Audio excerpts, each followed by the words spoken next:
इनको रटना नहीं है। एडजस्टमेंट के लिए आप दो ही नाम मेरे मुंह से सुन रहे हो, या तो वो रॉन्गली रिकॉर्डेड है या वो रिकॉर्डेड ही नहीं है, या वो रॉन्गली रिकॉर्डेड है या वो रिकॉर्डेड ही नहीं है। तो ये एडजस्टमेंट्स है, इनको हम एंट्री करेंगे, दिमाग लगाएंगे कि ये कैसे बीच में फिट होंगे, और इस तरह से इस ट्रायल बैलेंस को हम ऑब्जर्व करेंगे। मैंने अभी बोला क्रेडिट साइड में दो चीजें मिलेंगी, लायबिलिटीज और इनकम। डेबिट साइड में दो चीजें मिलेंगी, एसेट्स एंड एक्सपेंसेस। ये आपको डेबिट में मिलेंगे, लायबिलिटीज में मिलेंगी इनकम्स और लायबिलिटीज। ये ध्यान से आप इसको भी दिमाग में बिठा लो। अब मेरा अगला स्टेप आता है बच्चों, ये परफॉर्मा क्या है, और सारे खर्चे देखिए असेट्स की एक ही जगह है। Assets have got one column, liabilities have got one liability, but expenditure has got two places. खर्चों के दो जगह हैं, एक ट्रेडिंग में भी आ सकते हैं, पीएल में भी आ सकते हैं। इनकम की भी दो जगह है, सेल्स तो ट्रेडिंग में आएगी, सेल्स किस में आएगी, ट्रेडिंग में, और डिस्काउंट रिसीव्ड अदर इनकम्स वगैरह जो है वो पीएल में आएंगे। तो इनकम की भी दो जगह हो गई और खर्चों की भी दो जगह हो गई।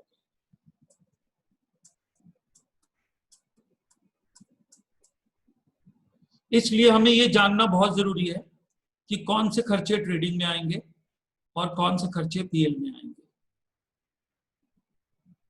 जो खर्चे माल को बनाने से रिलेटेड है वो ट्रेडिंग में आएंगे, मैन्युफैक्चरिंग से रिलेटेड। यदि मैन्युफैक्चरिंग अकाउंट नहीं बन रहा, माल को खरीदने से लेकर माल को प्रेजेंट जगह पर पहुंचाने तक जो भी पैसा खर्च हो रहा है, माल को कहां से लेकर कहां तक, गुड्स को प्रेजेंट लोकेशन तक पहुंचाने तक, बिजनेस में लाने तक के जो खर्चे हैं वो भी ट्रेडिंग में आएंगे। तो उसमें एक लैंग्वेज आती है बच्चों ट्रेडिंग के लिए, कौन से खर्चे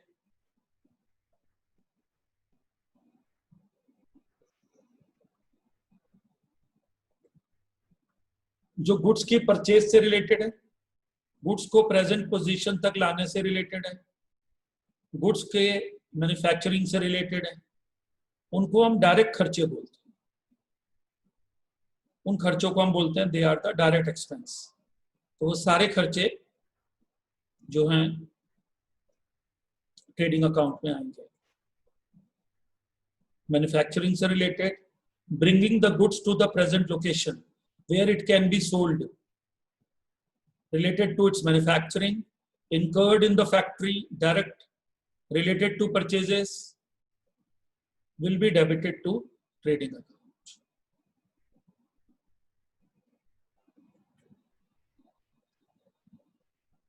फिर आता है beside this, अब देखिए मैं एक बार ट्रेडिंग के जो खर्चे हैं उनकी डेफिनेशन भी यहाँ दी रहती है।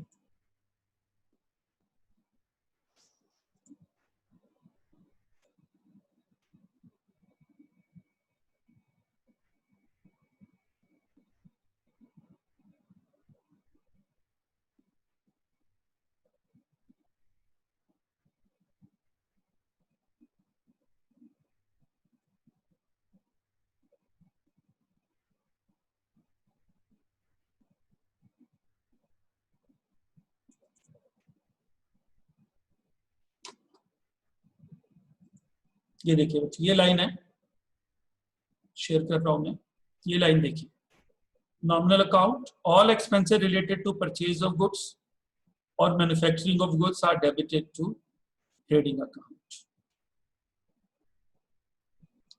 और expenses incurred to bring the goods to the present location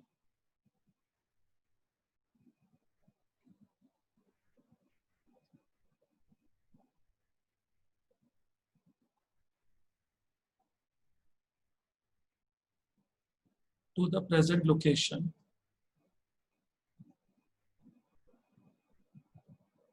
are debited to trading account. ये वो खर्चे जो गुड्स को प्रेजेंट लोकेशन तक लाने के लिए जरूरी है, उनको भी हम ट्रेडिंग अकाउंट में लेते हैं। क्रेडिट साइड में हम सेल्स लेते हैं और क्लोजिंग स्टॉक लेते हैं, और ट्रेडिंग में यदि क्रेडिट साइड ज्यादा है तो ये ग्रॉस प्रॉफिट आता है। इसके सिवाय ऑफिस के खर्चे, ये देखिए, ये बहुत बढ़िया लाइन है। All expenses relating to purchase of goods, bringing the goods to the godown after purchase or to the place of manufacture,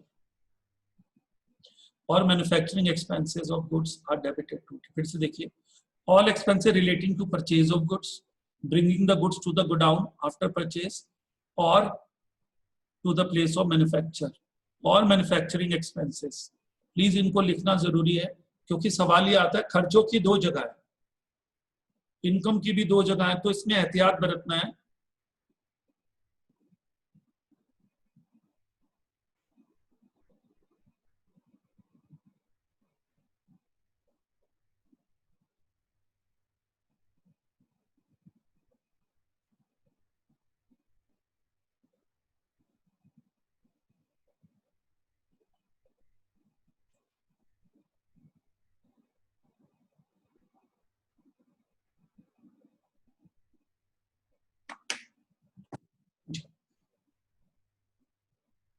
ठीक है, all expenses relating to purchase of goods, bringing the goods to the godown after purchase or to the place of manufacture or manufacturing expenses। Please copy कर लीजिए, I request copy करिए एकदम, क्योंकि trading के item को रटना नहीं है, समझना है कि क्या चीज ट्रेडिंग में लूं, what item should I take in trading.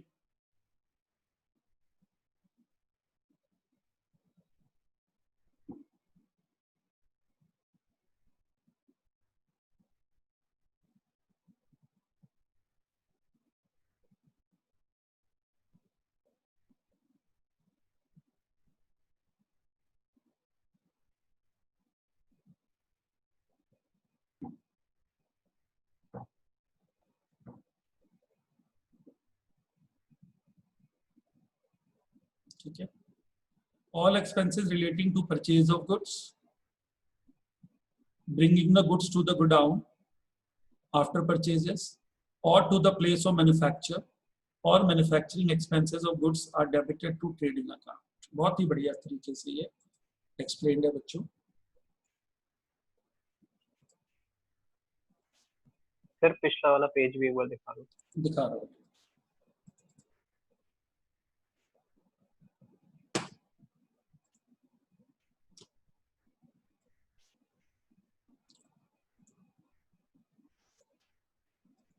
ये बच्चे एक और पेज था, इसमें था trading account is a nominal account. Nominal account it is a ledger, trading account is a ledger, पहले तो is a ledger, trading account is a ledger, it discloses profit or loss,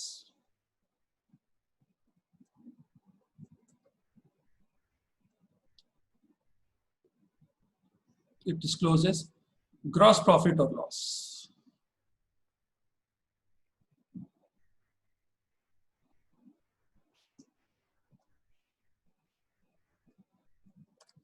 all expenses relating to purchases of goods or manufacturing of goods are debited to trading account। expenses incurred to bring the goods to the present location are debited to trading account। net sales and closing stock are credited to trading account।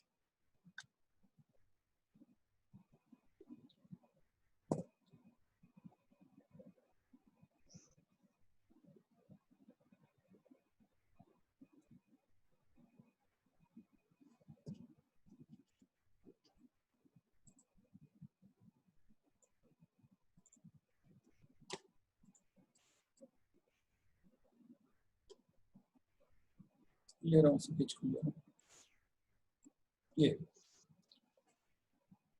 तो ये बच्चों trading की जो definition है, trading की जो language है, ये क्लियर होनी बहुत जरूरी है, क्योंकि trading account creates a lot of confusion. क्या लूं ट्रेडिंग में और क्या पीएल में लूं, तो यदि हमें ट्रेडिंग क्लियर हो जाए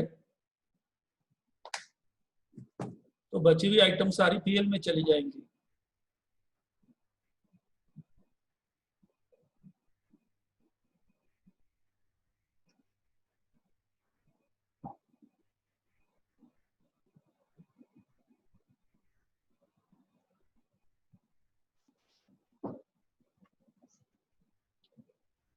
ठीक है,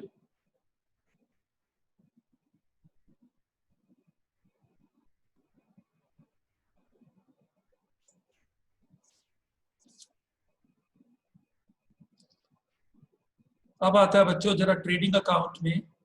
इसका मतलब ये हो गया जब आप ट्रायल बैलेंस को देखोगे तो देखिए आपकी नजरों में क्या आना चाहिए। देखो जरा अब एक नजर, sales income, bills payable capital ये लायबिलिटी है, mortgage loan liability, bad debts recovered income, interest income, general reserve, reserve and surplus, reserves है मतलब लायबिलिटी में आएगा, creditors liability, outstanding salary liability.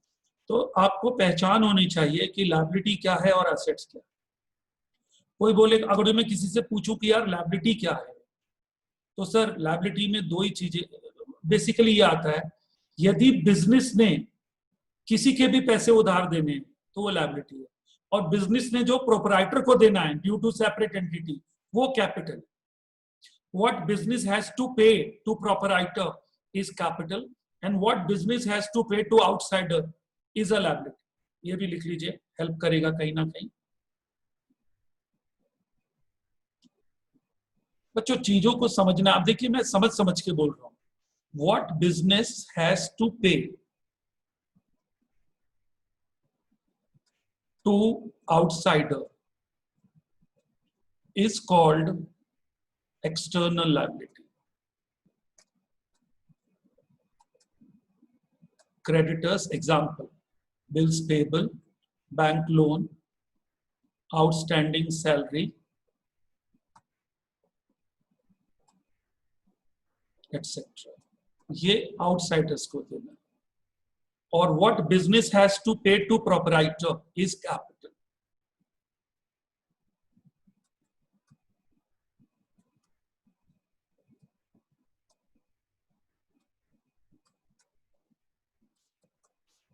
Is capital. ठीक है, फिर आता है बच्चों what business has to take from other parties, from other parties is an asset. Debtor, DR, advance given to someone,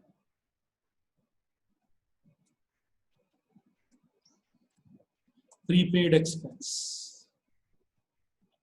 ध्यान से देखो, what business has to take from other parties, जो बिजनेस ने दूसरी पार्टी से लेना है,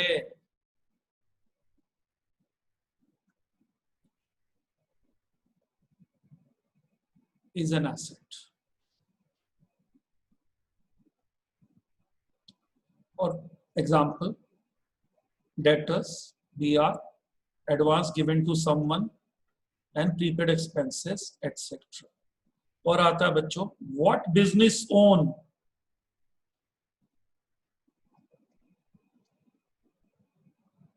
are also assets, like tangible or intangible assets, tangible or intangible assets। इसका बच्चों एग्जांपल है plant, machine, plant machine, land, building, cash, motor vehicle. ये तो बच्चों टेंजिबल है। अब आता है goodwill, patents, trademark, software, computer software, ये इंटेंजिबल है। ये क्या है? इंटेंजिबल है।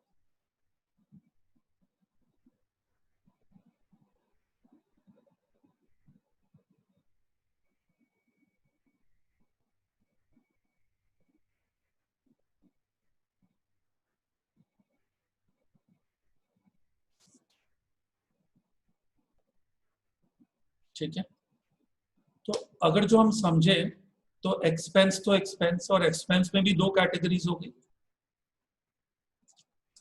पीएल में कौन से खर्चे आएंगे? PL is a ledger. कौन से खर्चे आएंगे बच्चों? Office expense, selling expense, depreciation, bad debts, PBD, provision for bad debts,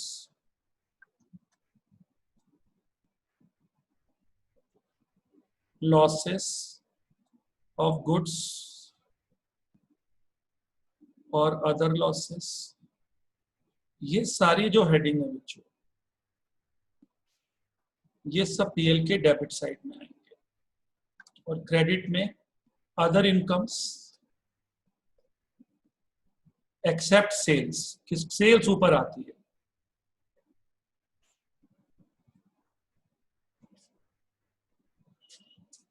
बस, थैंक यू।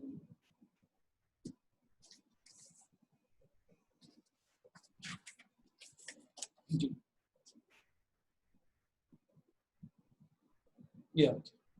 इसमें कौन कौन सी इनकम आती है बच्चों? Discount received, interest received, commission received,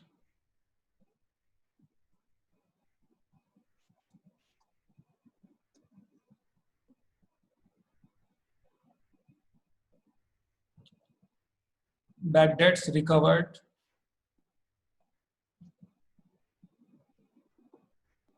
bad debts recovered,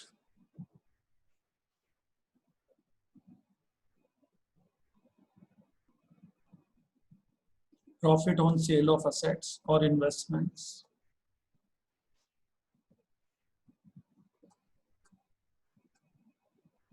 तो बच्चों अब किस तरह से ये बटाई हो रही है, बंटवारा कैसे हो रहा है? बंटवारा ऐसे हो रहा है कि सबसे पहले ट्रेडिंग के खर्चे डिसाइड कर लो, बचे हुए सारे खर्चे पीएल में आते हैं, तो इससे बहुत आराम हो जाएगा।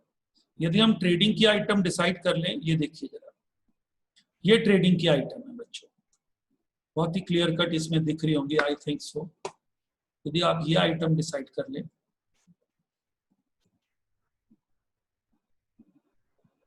To opening stock, to purchases minus purchase return, to wages and salaries, two direct expenses relating to purchase of goods or bringing the goods to the present location, to carriage, to gas, fuel and power, to freight, octroi and cartage, to manufacturing expenses or productive expenses, factory expenses, factory lighting, factory rent, dock charges, clearing charges, import duty और custom duty, royalty। बहुत ही clear cut list है, इतनी बढ़िया list कहीं नहीं है। By sales, less sales return, by closing stock, gross loss rare आता है, ज्यादातर ग्रॉस प्रॉफिट आता है। तो ये सारे खर्चे यहाँ आ गए, बचे हुए सारे खर्चे और लॉसेस कहाँ आ जाएंगे? पीएल में आ जाएंगे। ये पीएल में है, बहुत लंबी लिस्ट है। तो पीएल की लिस्ट लंबी है, ट्रेडिंग की लिस्ट कम है। तो यदि हम ट्रेडिंग की आइटम ध्यान रख लें, यदि हम ट्रेडिंग की आइटम, और मैं प्लीज रिक्वेस्ट कर रहा हूं, don't cram it like 11th, please इसको 11th के जैसे क्रैम मत करो, इसको समझो। ये जो खर्चे ट्रेडिंग में आ रहे हैं, या तो माल को खरीदने से रिलेटेड है, या गुड्स को खरीदने के बाद अपने बिजनेस प्लेस पर लाने से रिलेटेड है, माल को बनाने से रिलेटेड है, प्रोडक्शन से रिलेटेड है।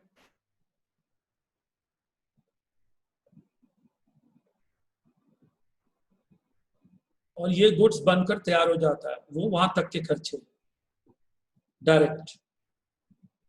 और बाय सेल्स, अब एक एग्जांपल मैं बोल रहा हूं, यदि मैं बाय सेल्स ना लिखूं तो कौन सी साइड ज्यादा आने के चांसेस है? डेबिट। डेबिट तो ये automatically cost of goods sold बन जाएगा। तो एक सवाल बनता है, if sales word is not written to the credit side,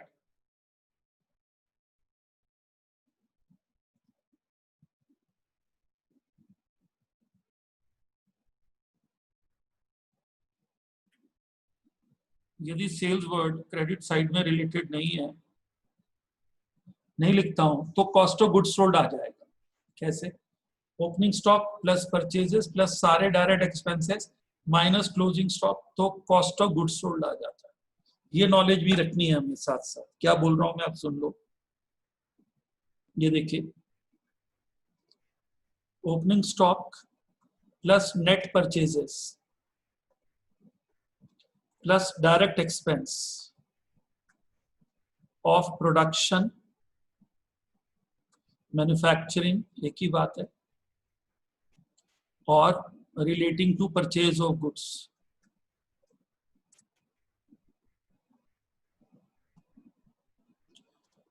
minus closing stock, इसको हम बोलते हैं कॉस्ट ऑफ गुड्स सोल्ड।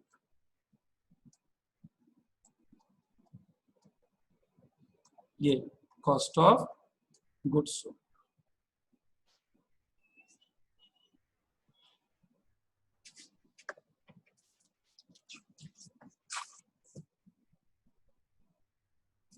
घर छोड़ा सा,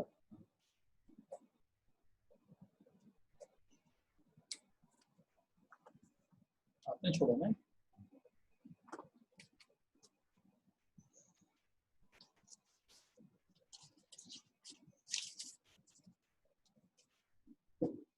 जी,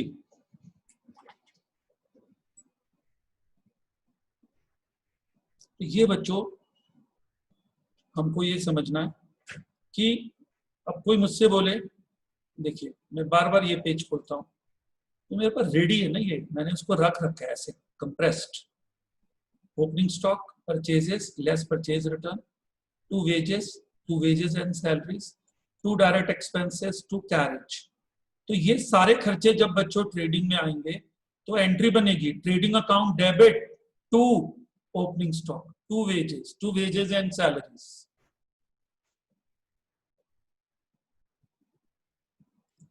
to opening stock, to purchases, to wages and salaries, to direct expenses, to carriage on purchases, to gas fuel and power.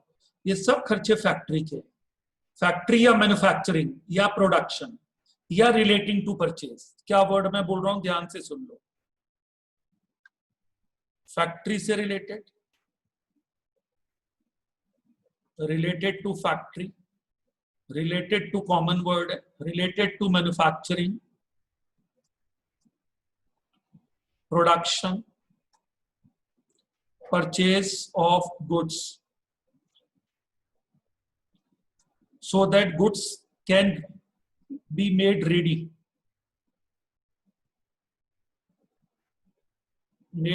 for sale। इससे related जो खर्चे, they are called direct expenses, they are all debited to trading। and again I am requesting you to think like this, whatever you are writing to trading, if you are writing to opening stock, so the entry is trading account to opening stock, trading to opening stock, trading to purchases, trading to wages, trading to productive expense। और इधर मैं लिख रहा हूं by sales, तो entry बनेगी sales to trading, sales. जी बच्चों, तो ये जो चीजें हैं, by sales minus sales return, by closing stock, ठीक है, और टू और भी royalty, to carriage inward. तो ये सारे खर्चे कहां जाते जा रहे हैं, ट्रेडिंग में जा रहे हैं, ट्रेडिंग में जाए जा रहे हैं। trading to opening stock, trading to purchase, trading to wages, trading to productive expense, trading to royalty, trading to carriage, और इधर सेल्स टू ट्रेडिंग, ऐसे। और फिर आ जाता है ग्रॉस प्रॉफिट। उस ग्रॉस प्रॉफिट को हमने, वैसे तो हम लिख देते हैं to gross profit transfer to PL, लेकिन एंट्री होती है ट्रेडिंग टू पीएल, क्योंकि ट्रेडिंग के डेबिट में लिख रहे हो और कहाँ जा रहा है, पीएल में, तो पीएल में चला जाता है, तो एंट्री हो जाती है ट्रेडिंग टू पीएल।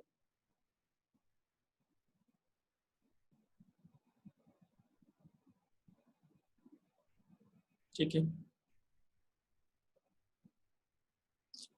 ये बच्चों इसकी पिक्चर, ये इसका सिनेरियो है कि कैसे हमने आइटम्स को देखना है। अब बहुत सारी चीजें एडजस्टमेंट से रिलेटेड है। एडजस्टमेंट में मैं बार बार कह रहा हूं, आपको दिमाग लगाना है। दो तरह की एडजस्टमेंट्स, ये परफॉर्मा बच्चों में आपको भेज भी दूंगा, और ये डीके गोयल साहब की बुक में ये परफॉर्मा, कोई दुर्लभ चीज नहीं है, मैं आपको ऐसे के ऐसे ही भेज भी दूंगा। I shall send it to you so you can copy it. ठीक है, बल्कि मैं भेज देता हूँ अभी, एक मिनट लगेगा। ट्रेडिंग के आइटम आ गई बेटा, पीएल के आइटम इसके नीचे है। ठीक है, तो और जो मैंने बोला, जो खर्चे ट्रेडिंग में आएंगे वो पीएल में नहीं आएंगे, जो पीएल में आएंगे वो ट्रेडिंग में नहीं आएंगे। और पीएल में खर्चों की लिस्ट बहुत लंबी है, तो इसलिए बेटर है कि आप ट्रेडिंग के याद रख लो और बस इतना पहचान लो कि आइटम एक्सपेंडिचर, और देखो कितनी लंबी लिस्ट है। और क्रेडिट में सिर्फ सेल्स जो मेन इनकम है वो ऊपर आती है, इसके सिवाय जो मैनी टाइप्स की डिफरेंट इनकम्स है वो पीएल के क्रेडिट में आती है।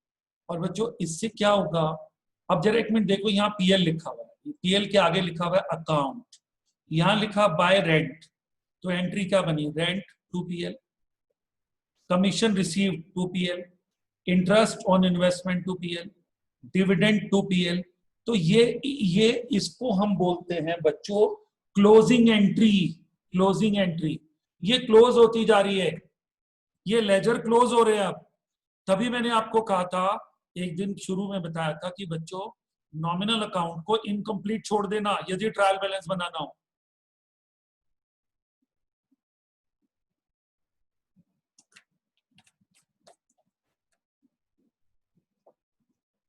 देखो ध्यान से,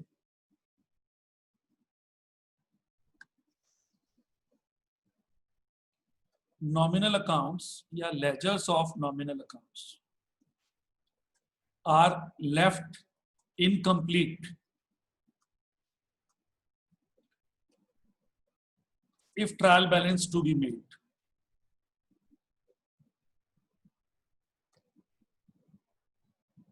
Do not write balance carried down.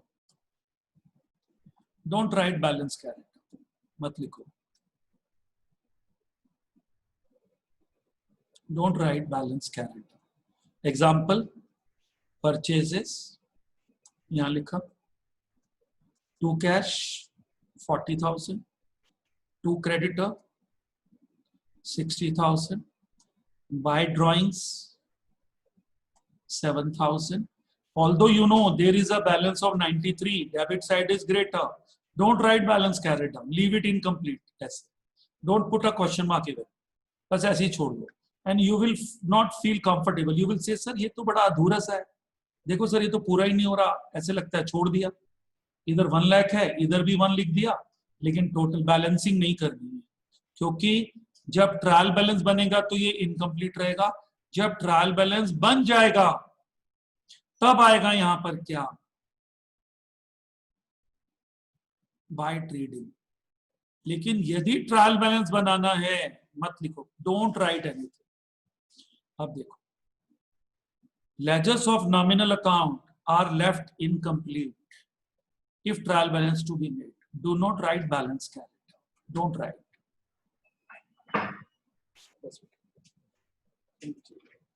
Don't write balance carried. Balance carried down मत लिखो। ये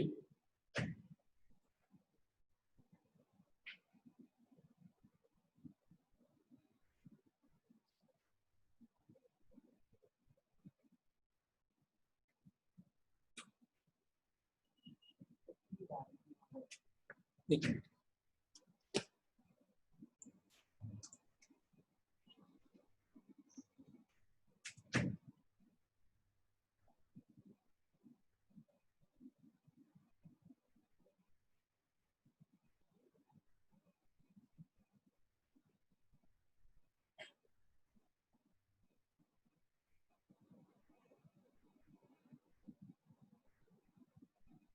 जी बच्चों अब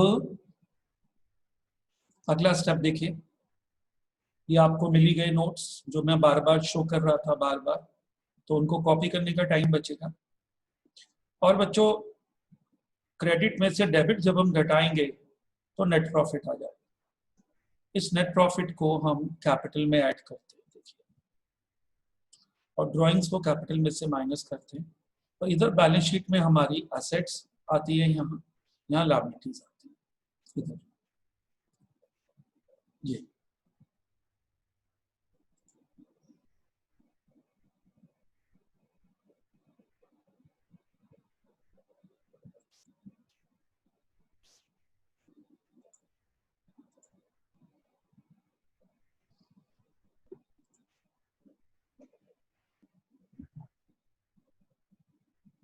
और जितनी भी आइटम ये बैलेंस शीट में आ रही है, कैश, बैंक, बीआर, ये बैलेंस शीट है। देखो यहाँ अकाउंट नहीं लिखा हुआ, अकाउंट नहीं है, ये शीट है। तो ये बैलेंसेस की एक शीट है।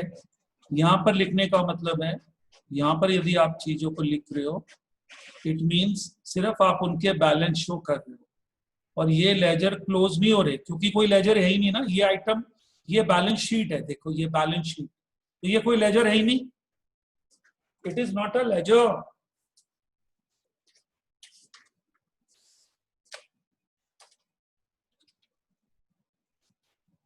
ये कोई लेजर नहीं है, it is summary of balances of assets and liability. You can see here, these are assets and these are liabilities. Liabilities are all personal account having credit balance. देखिए मैं क्या लिखूं,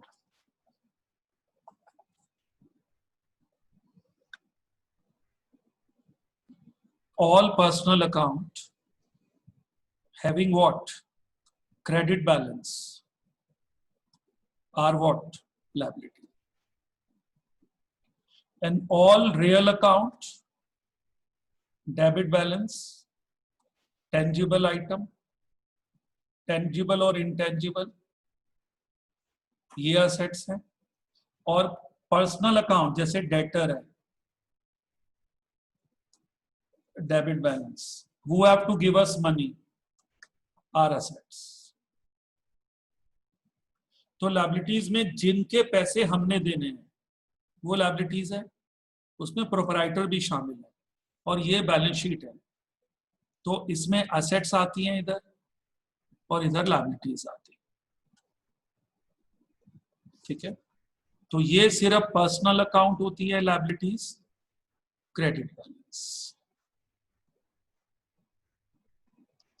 और इधर बच्चों real account items, debit balance, और personal account debit balance, इन दोनों को हम एसेट्स बोलते हैं। और जो आइटम इस बैलेंस शीट में आएंगी नेक्स्ट ईयर उन सबका बैलेंस ब्रॉट डाउन होगा। all those items which come in balance sheet, all those items which come in balance sheet, next year their balances will be brought down. Why? Because writing anything in balance sheet does not mean that ledger is closed. Writing any balance in balance sheet does not mean that any ledger is closed. It is a summary of all assets, it is summary of all liabilities. Certainly next year you have to write to balance brought down if it is asset, or if it is liability you will write by balance brought down. If it is what? Liability.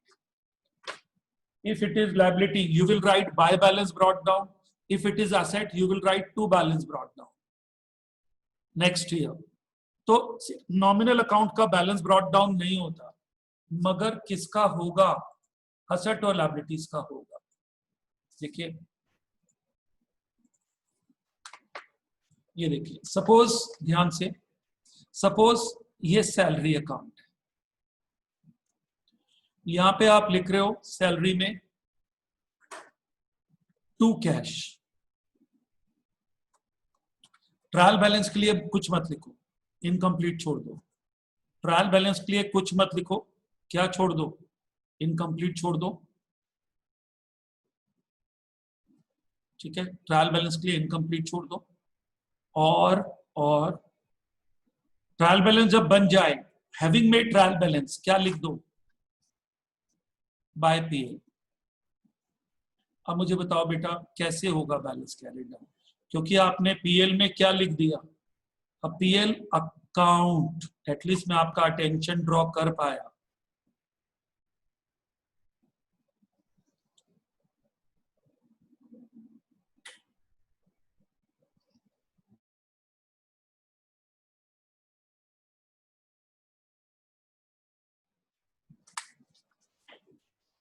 जी, अब है बच्चों, to salary यहां लिख दी 12, तो इतनी समझ आपको भी है। सैलरी में लिखा बाय पीएल और यहां लिखा टू सैलरी, तो एंट्री क्या बन गई, PL account debit to salary 12,000। ये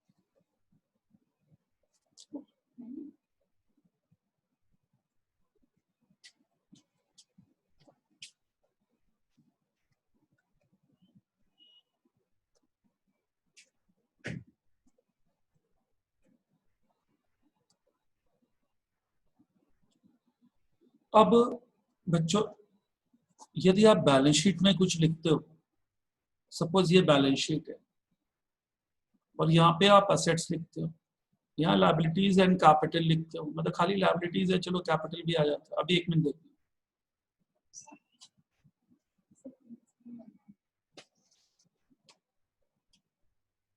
जी बच्चों, प्लांट अकाउंट एक मिनट जरा देखना है,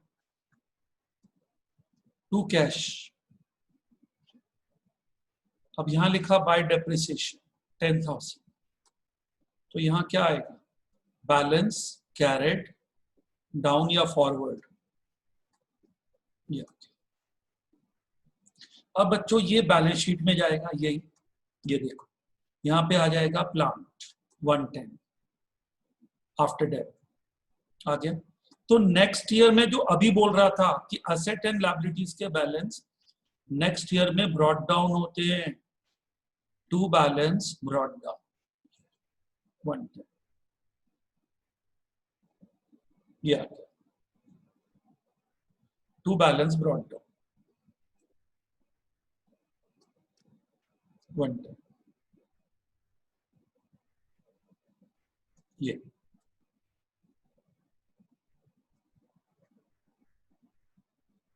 क्लियर। ये बैलेंस शीट में प्लांट आया, तो बैलेंस शीट में लिखने से लेजर नहीं बंद हो रहा है, लेजर तो नेक्स्ट ईयर ब्रॉट डाउन आ रहा है। बैलेंस शीट, इसको मैं ऐसे सोचता हूं, शीट ऑफ बैलेंसेस। कौन से लेजर, बस दो ही नेचर, या तो वो रियल अकाउंट या क्या, पर्सनल अकाउंट। क्योंकि नॉमिनल अकाउंट सारे के सारे एंडेड हो गए, बैलेंस्ड हो गए, उनको या तो किसमें एब्जॉर्ब कर दिया गया, ट्रेडिंग अकाउंट में, या किसमें एब्जॉर्ब कर दिया गया, पीएल अकाउंट में। इसको दिमाग से ध्यान से समझ लो, जिस तरीके से मैं समझा रहा हूं वो समझ लो, रटो मत, कुछ मत रटो, रटना ही नहीं है, अकाउंटेंसी को समझना है। ये पैशन है हमारे लिए, लाइवलीहुड है, रोजी रोटी है। this accountancy has changed my life, my career, my every status I could get changed when I understood the fundamental of this accountancy. It has become my lifeblood.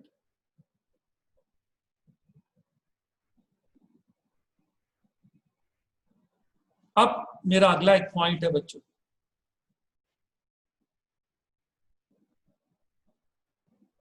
जैसे एडजस्टमेंट्स होती है। एक चीज बता रहा हूं बहुत बढ़िया, जैसे ये ट्रायल बैलेंस है, अब ये ट्रायल बैलेंस बन गया। Try to get my point. नीचे लिखा है sales include sale of furniture. Sir 750 रुपए का फर्नीचर आपने सेल में जोड़ दिया 360, तो ये गलत है ना, it is wrong.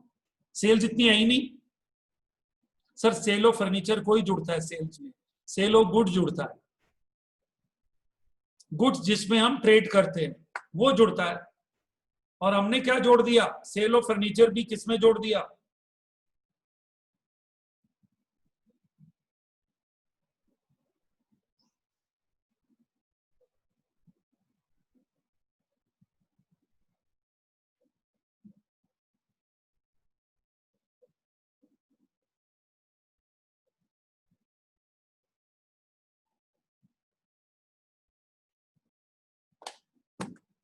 Cell of furniture बच्चों मैंने जोड़ दिया सेल्स में। तो अब मेरा रिएक्शन क्या है, क्या मैं अब सेल्स अकाउंट दोबारा से बनाऊं, मैं फर्नीचर दोबारा से बनाऊं? बिल्कुल नहीं। देखो एक चीज समझाता, आपने जर्नल एंट्री करी, लेजर बनाया और ट्रायल बैलेंस बना दिया, स्टिल सम एरर्स हैं। या तो वो ओमिटेड है या रॉन्गली रिकॉर्डेड है। क्या आप बार बार जर्नल एंट्री ठीक करोगे, बार बार लेजर ठीक करोगे, बार बार ट्रायल बैलेंस करोगे? नहीं। अब आप इनको डायरेक्ट ट्रेडिंग में ठीक करोगे, पीएल में ठीक करोगे और बैलेंस शीट में ठीक करोगे। तो इनको मैं बोलता हूं बच्चों, एडजस्टमेंट्स को ध्यान से देखो, वाइल्ड कार्ड एंट्री। अब आप कहेंगे ये क्या वर्ड यूज कर रहे हो, ये तो टीवी लाइव शोज में, प्रोग्राम्स में यूज होता है। I know this terminology is used there. Wild card entry means entry, देखिए जर्नल एंट्री बनती है, लेजर बनता है, ट्रायल बैलेंस बनता है, trading PL and balance sheet बनती है। कुछ छुटी हुई ट्रांजेक्शन है यहां आ रही है ट्रायल बैलेंस के बाद। ये देखिए ना, ये देखिए आपके सामने, ये ट्रायल बैलेंस है, मैंने जान के खोल रखा है भाई। इमेजिन करो साथ के साथ, ये ट्रायल बैलेंस खुला हुआ है, ये ट्रायल बैलेंस खुला हुआ है।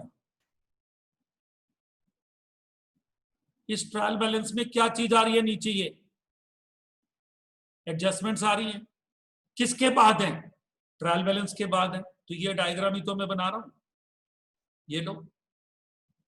अब इन एडजस्टमेंट्स को मैं सीधा या तो ट्रेडिंग में ले रहा हूं या पीएल में या बैलेंस शीट में, जबकि ये एडजस्टमेंट कहां जानी थी, जर्नल एंट्री में। तो ये यहां पर जाने के बजाय, शुरू से आने के बजाय सीधा किसके बीच में एंट्री ले रही है, या तो ट्रेडिंग में या पीएल में या बैलेंस शीट में। तो उसको हम क्या बोलेंगे, यही वर्ड तो उचित है इसके लिए, वाइल्ड कार्ड एंट्री। क्या गलत है कि यार नहीं, अब प्लीज यार पीछे मत जा यार, अब यार भाई पीछे के लेजर मत ठीक कर, अब तो तू इसको ऐसे ही शॉर्टकट मार। अब जैसे वो क्या कह रहे हैं, देखिए वो कह रहे हैं sales include sale of furniture, कितना 750। ये लो, क्या करेक्टिंग एंट्री होगी, सेल्स टू फर्नीचर। ये टैलेंट आप में होना चाहिए कि आप इस एंट्री को रेक्टिफाई कर सको। अब इसका इफेक्ट क्या होगा, sales will decrease by 750 because sales debit हो गई। Furniture will also decrease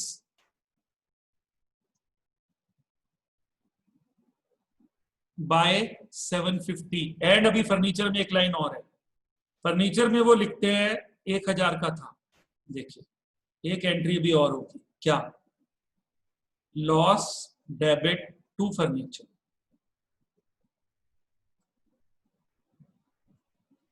$250। तो अब सुनिए एक और एंट्री आप कहेंगे ये कैसे हुई? वो कह रहे हैं जो फर्नीचर 750 में बिका वो हमने सेल्स में ले लिया 750, तो सेल्स तो गलत हो गई।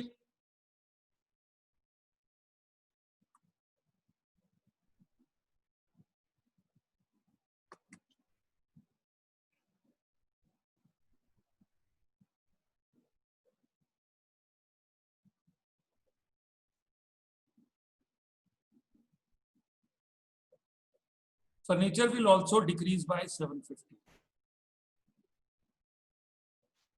ठीक है। और लॉस टू फर्नीचर, क्योंकि 1000 का फर्नीचर 750 में बिका। अब एक तीर से कई निशाने क्रैक हुए। क्या क्या? सेल्स को कम करो, कर देते हैं जी, क्योंकि सेल्स डेबिट हो गया, वैसे तो क्रेडिट होती है। फर्नीचर 750 से तो ये कम होगा और 250 से ये कम होगा, ठीक है। और लॉस जो है पीएल में जाएगा। फर्नीचर था कितना? फर्नीचर था 6000, 1000 तो ये कम हो ही गया। फर्नीचर पे डेप लगना है तो 5000 पे लगेगा। अब आप देखो बच्चों, आप कहोगे ओहो ये तो बहुत ही, सर क्यों डरना, why to be scared of. देखो फर्नीचर का ledger to balance brought down, ऐसे हमें लेजर बनाना है वर्किंग नोट्स में। By sales 750, by loss 250, by dep 500, क्योंकि ये तो 1000 का चला गया, 6 में से 500, और कैरेट डाउन 4500। अब ट्रेडिंग, ट्रेडिंग में जो सेल्स आती है वो आएगी 259250, प्लस और भी कुछ घटना हुआ तो घटेगा। कैसे? ये देखिए सेल्स 360 थी, 360, अच्छा मुझे लगा 260 है, 3 कर देता हूँ, 360, ठीक है। सेल्स रिटर्न अलग घट जाएगी, उसकी टेंशन नहीं है। सेल्स 359 250 तो आएगी आएगी, क्यों? क्योंकि 360 में से अभी अभी कितने की, ये तो क्रेडिट होती है, ये आपने डेबिट कर दी, तो 359 आ गई। रिटर्न और घट जाएगी, रिटर्न की चिंता नहीं है क्योंकि रिटर्न तो सेल्स में से ही घटती है, बट ये ऐसे करेक्शन होगा। अब पीएल पे आ जाओ, पीएल में क्या करेक्शन होगा? यहां पर आएगा लॉस 250, डेप 500, और फर्नीचर बैलेंस शीट में कितना आएगा?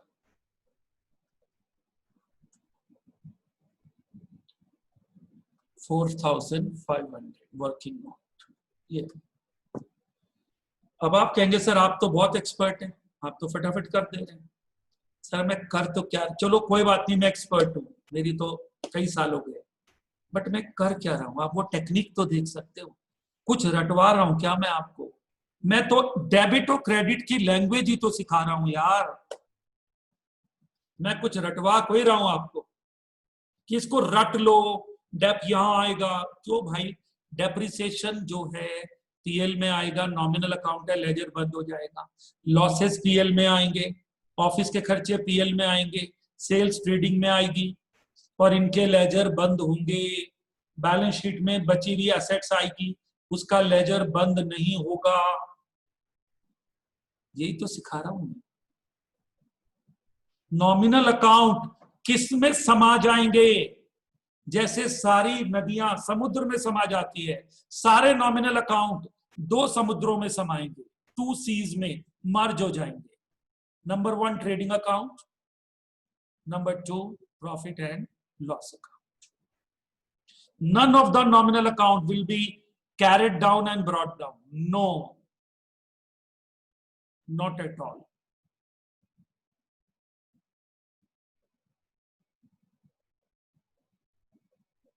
समझे बच्चों? ये पिक्चर, ठीक है। आई होप काफी क्लैरिटी आई होगी। कल इसी पे, कल जब आप आओगे तो आपके रजिस्टर में ये परफॉर्मा